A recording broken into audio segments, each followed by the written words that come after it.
We're back. Now we're back. I can hear you properly. Perfect. Okay. Just love technology. Just it works when you don't need it to, and it doesn't work when you need it to. Believe it or not, we're Welcome both to the 21st century, we my friend. both work at a technology company with Val, and yet Here we technology are. fails. Yeah, here we are. Well, Okay, well. Val. So I invited you to this conversation because I saw one of your posts that really touched me, and that really, like as a Salva Canadian who has, like we've been fighting other battles, but also we have experience in a way the discrimination, the inequality, the social injustice, and also like the systematic in everything, right? Like Yeah, not taking away the conversation that should be right now, of the course. racism. I also wanted to find my way, to find my part, to find like where can I actually, like Your what place. should I do, right? And you were Yeah. talking about a concept that really caught my attention. That it's called ally. What is it that Respectful allyship. respectful allyship? So tell me a little bit Respectful about that. allyship. So I'm gonna start. I'm gonna preface it by saying that one of the most important things about being respectful in your No, like allyship what is it that includes as allyship? sorry, I'm just gonna Respectful. mute this here. Is to consider our place. So to consider our place in where we are, the space that we are occupying. So it's really important to recognize that. And hang on one second. I'm just going to go. I'm going to share your feed over here Okay. so that I can. Hold on one second. All right, there we go. Okay, so when we talk about respectful allyship, there's a couple of things that we need to consider. So first, where are you standing? So what is the space that you're occupying? So it's really important for us to recognize where we're standing, and that is, the land that we're standing on is Turtle Island. It is, the land that has been, the place where First Nations, hundreds of different First Nations have, they have been here since time immemorial. So it's important for us to recognize that. I'm Indigenous as well, but I'm from the South, and so it's really important for me to as well be really respectful about how I engage on these platforms and how I represent myself, so that there are no confusions about who I am. So, and of course, I do a lot of work here because my family here is from here. They're First Nations from here.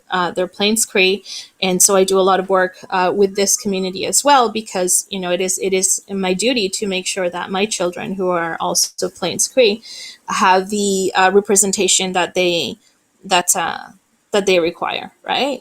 So respectful allyship when it comes to the issues that have been going on in the past couple of weeks. Well, these issues have been going on for 400 Centuries. years, but yeah. So, but let's be clear. But I mean, we're talking about specifically what's been happening on social media and the protests that have been taking place in Canada and the U.S. We need to be really, really careful as people who are not Black that we don't speak for Black people. So it's really important for us to consider how we use our voices because that's important, right? It's important for us to use our voices to amplify the voices of the Black community while not speaking for them. So a respectful allyship means you don't speak over Black people. You don't tell Black people how they should feel about what's happening to them. You don't tell people how they should protest. You don't tell people how they should, how they should handle themselves. You don't police Black folks who are expressing their pain and their anger and their frustration, which is all righteous. So that's what respectful allyship looks like. And you had mentioned, Blackout Tuesday, which took place this past Tuesday, and what that looked like. And there was a lot of concerns both from the Black community and from folks who support the Black community about whether this was performative, whether this was just a bunch of people just kind of jumping on a bandwagon because everyone else was doing it and posting a black square, and not necessarily truly engaging with the Black community and listening to what it is that they need. So yeah, it's tricky, and it does happen.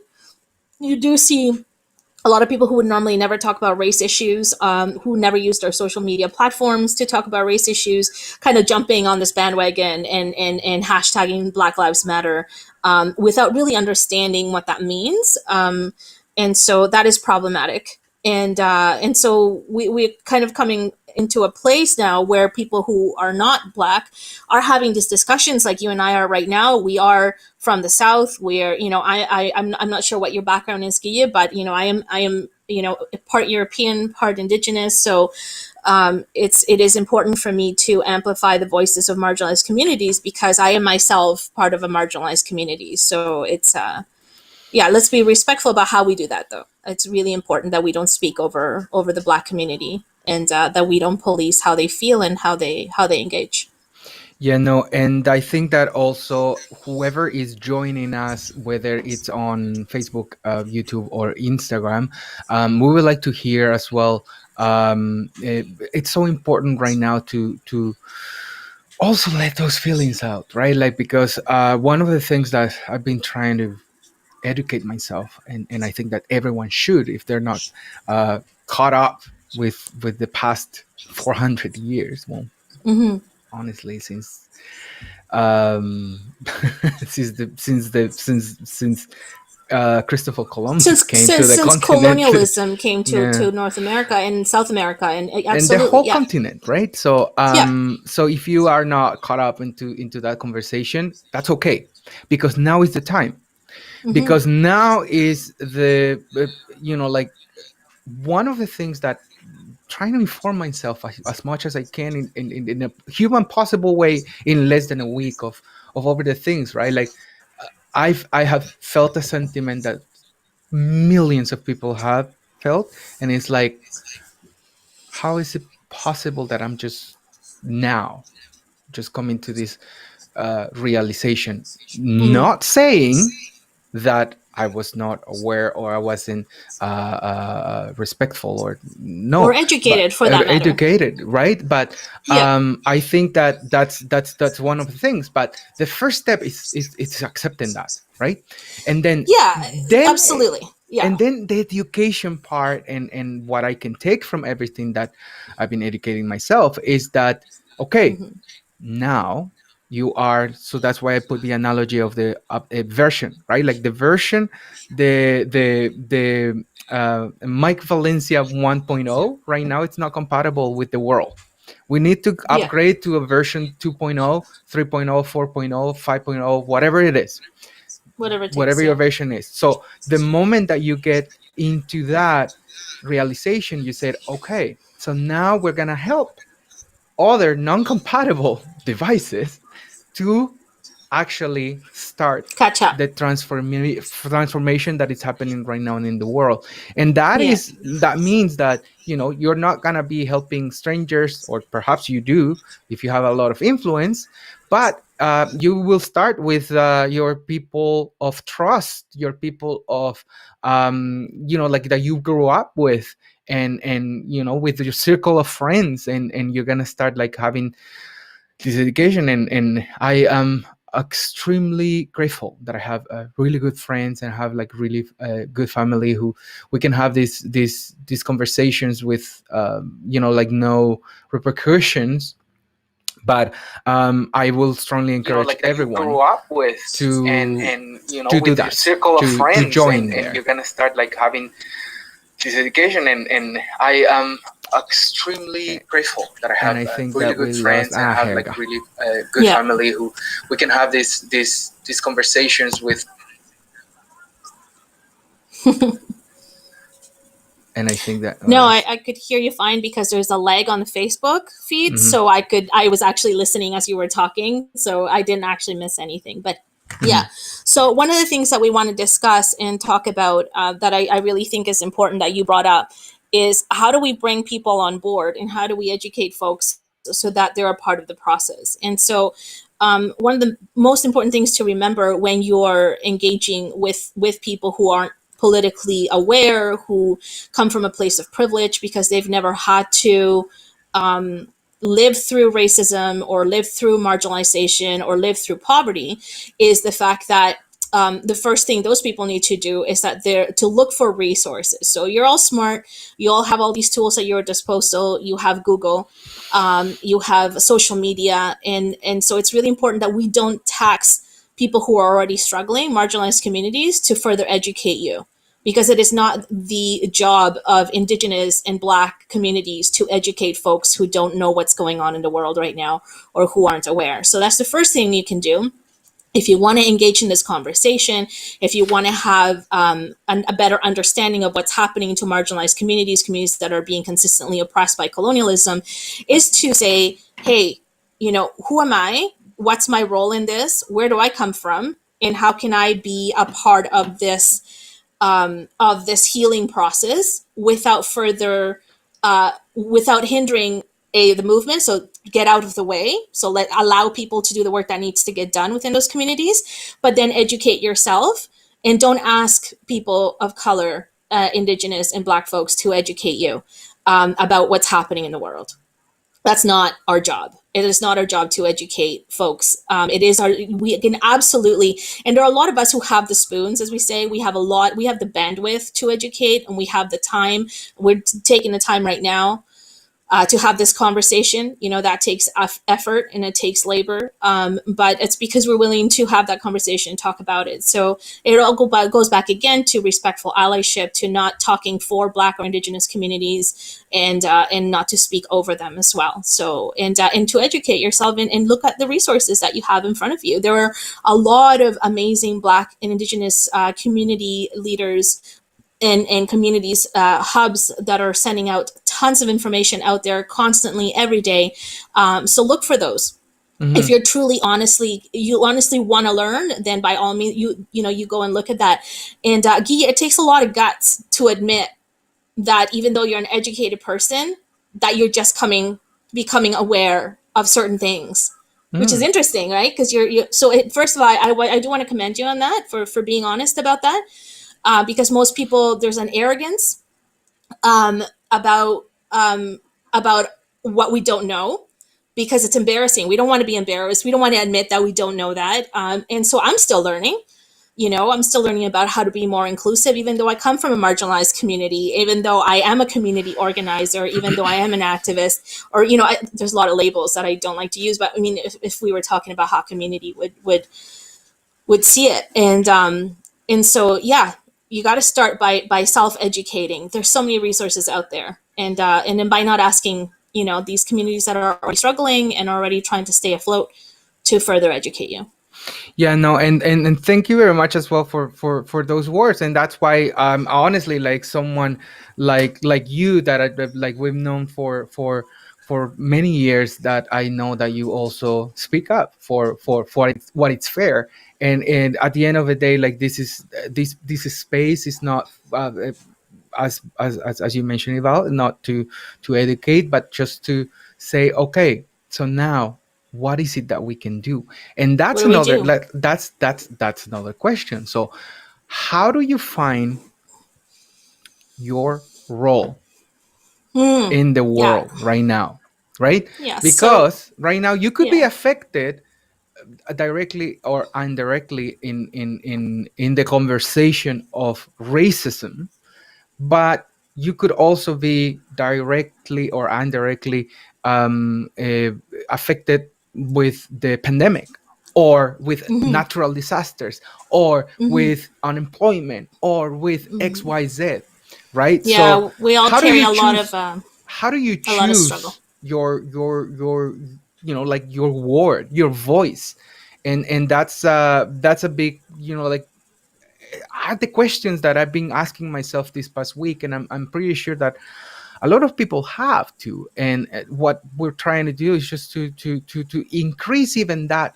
level of awareness and conscious that right now it's happening. It's like the waking up movement. I think now it's they were I heard earlier concept that this is the American French Revolution for American, but I wouldn't say that it stops there. No, it It's the can't. worldwide global revolution, because now we're so connected. Like, we're always been connected Hmm. in one way or another, but now we're so Yeah. connected with information that is just, like these things like these abuses have always existed. The difference Hmm. is that now we have a camera in our pockets, and we can film it. So I think that's one of the many questions that I haven't answered. And if you don't have the answer for that, this is a reminder that it's okay, but takes your time I to have a try pretty to. good idea. Go ahead. Yeah, no. I mean, to be honest with you, I've been doing community work for so long that I have a pretty clear idea of how people can find their place in the struggle, right? Whatever that looks like.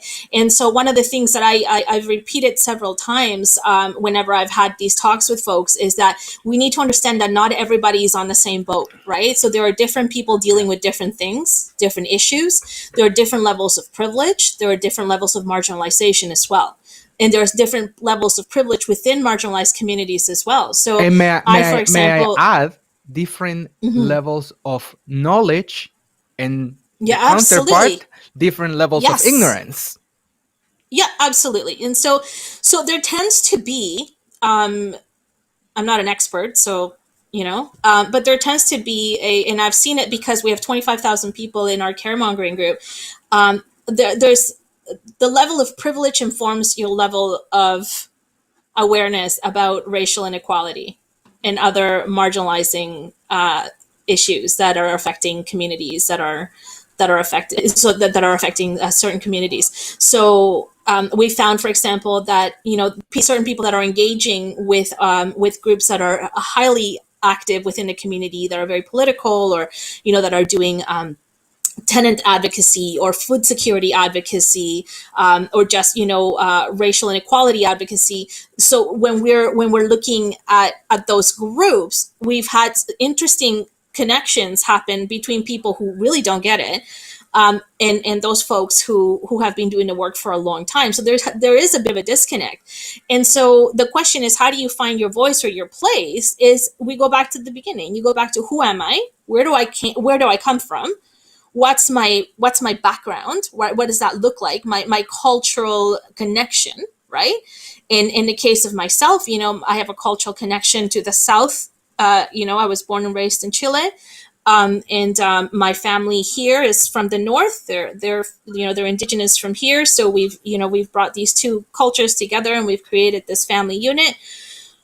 So I know where my place is. My place is to ensure that my children who are from here and of this land have what it is that they need in order to be able to succeed within their own circle and outside of that. And so how do you find your voice? You first of all, you can speak about these issues. So there is sometimes people who are not really involved, and I've had a lot of my white friends say to me, am I allowed to talk about this? Because Yeah. they're so conscious, like they are, and I really appreciate that they're conscious of the fact that they're going to talk about race issues, and they Yeah. want to do so in a respectful way. And I always love it when my friends who are struggling a little bit with this come to me and ask me questions, because it does show that they're coming from a place of care, that they Mhm. really do want to be a part of that change, that they want to be a significant part of that. And so I always tell them, I say, the most important thing is to amplify the voices of the communities who are being marginalized. So don't speak for people, and don't speak from a place as if you know what that feels like, because if you've never experienced racism, then you don't know what, you're never going to know. And that's okay. You don't need to know what it feels like, but you need to learn how to amplify the voices of people who are already speaking for themselves. And so there's also something that I do see in Canadian society, which is people with a bit more privilege, middle upper class folks who have not experienced marginalization, to say, oh, we need to fix this, or we need to, in a way that it comes from a savior place, like, oh, it's our role to fix this for them, or it's our role to speak for them. And the government is really guilty of that. The government does that a lot. The government thinks that they have a voice when it comes to indigenous issues, for example. And so it's important for people to understand their place, and their place is you don't speak for anyone if you and do not represent that group. and I think that it all comes down, Val, like the way that I understand is that at the end of the day, and we were talking with a good friend of mine last night, it's a system, right? Like without sounding like like that again, because that's sort of like a cliche. But like when you think of concepts like systematic racism, systematic Mm-hmm. this and that, it's because that is just the way that it has been, the system built. Now we have Mm-hmm. the opportunity to be aware Mm-hmm. that we're just doing it because our ancestors did it, and that's the system that it's been built, and that Mm-hmm. includes the financial system, that includes Yeah. the government system, that includes so Yep. many things that were uh, created in 300-400 years ago, and now we're just like waking up and saying, okay, so now how can we change that in order to Mm. bring equality to everyone? And that's, I think, that my takeaway of this conversation, and I hope that everyone who joined us today also, like, we planted the seed of how to stand into this situation. I'm not even gonna include anything that like the negative connotation that it's been happening, because this is supposed to be like a platform of change. That's Yeah. what we want. We want transformation. We want change. We need to understand and acceptance, right? Like the Yeah. everyone is empowered now. If you didn't Yeah. feel There's no empowered, excuse. There's if no you didn't excuse feel at this empowered point. before, Yeah. now is the time. Now is the time, because the information is readily available. And you touched on something really, just really quickly, because I know we're wrapping it up, but one of the things, you need to understand the roles of colonialism and capitalism in order to understand your place and your voice, and how you're going to be a part of that change.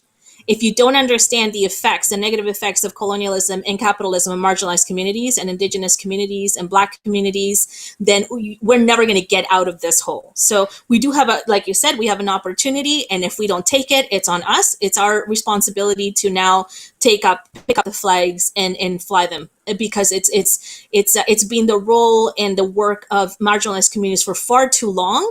And it is time for people who have not been involved in that process of change to join that effort and to become a part of that meaningful change. And the first part and the first step is, if you don't know that you're in the wrong, how are you expecting the person to change?